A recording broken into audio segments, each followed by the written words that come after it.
მეცხრე არხის მიერ გავრცელებული ფარული აუდიო ჩანაწერით სამართალდამცავი ორგანოები 6 თვის შემდეგ დაინტერესდნენ აუდიო ჩანაწერში კარგად ისმის როგორ აძლევს წინასაარჩევნო ოზურგეთის რაიონის უკვე ყოფილი გამგებელი ილია ვაშაყმაძე პარტიულ დავალებებს თანამშრომლებს. ნახეთ ჩვენი სიუჟეტი ოზურგეთიდან.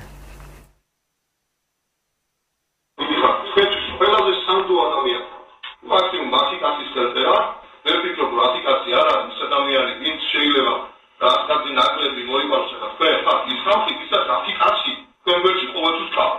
მეცხრე არხის მიერ გავრცელებული ფარული აუდიო ჩანაწერით სამართალდამცავები დაინტერესდნენ. საუბარია ექსკლუზიურ მასალაზე, რომელიც ეთერში 24 მაისს გავიდა.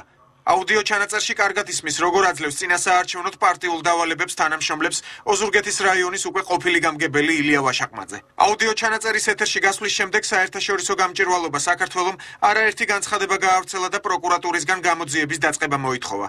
თუმცა რეაგირება ამის თაობაზე არ მოყოლია. ეს ქმედება არის სამსახურებრივი უფლებამოსილების გადამეტება. EUTOS კოპენჰაგენის დოკუმენტის თანახმად პოლიტიკური პარტია და ხელისუფლება სახელმწიფო ერთმანეთში აღრეული არ უნდა იყოს.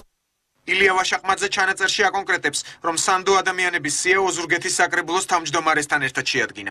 უზარმაზარი სიამოვნებაა და დაუჭირდით მედალეკომ ყველა ადამიანთან ერთად ისასწორებულებს თქვენ სახელდაგვარები ამოვიწერეთ. თქვენ ხართ ის ადამიანი, ვისაც ბოლომდე მენდეთ და ამაყუცეთ შევაგვარდეთ. ილია ვაშაყმაძის პროკურატურასა და პოლიციაში დაბარებას საკრებულოს დეპუტატი და ოზურგეთის ახლად დანიშნული გამგებელიც გამოეხმაურა.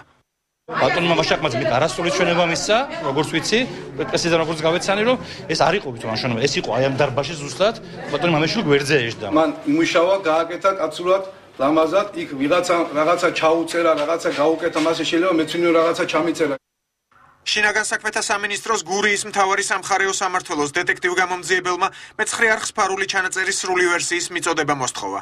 ოფიციალური წერილიდან ირკვევა, რომ აღნიშნულ აუდიო ჩანაწერზე სისხლის სამართლის საქმე 333 მუხლის პირველი ნაწილით აღიძრა, რაც სამსახურეობრივი უფლებამოსილების გადამეტებას გულისხმობს.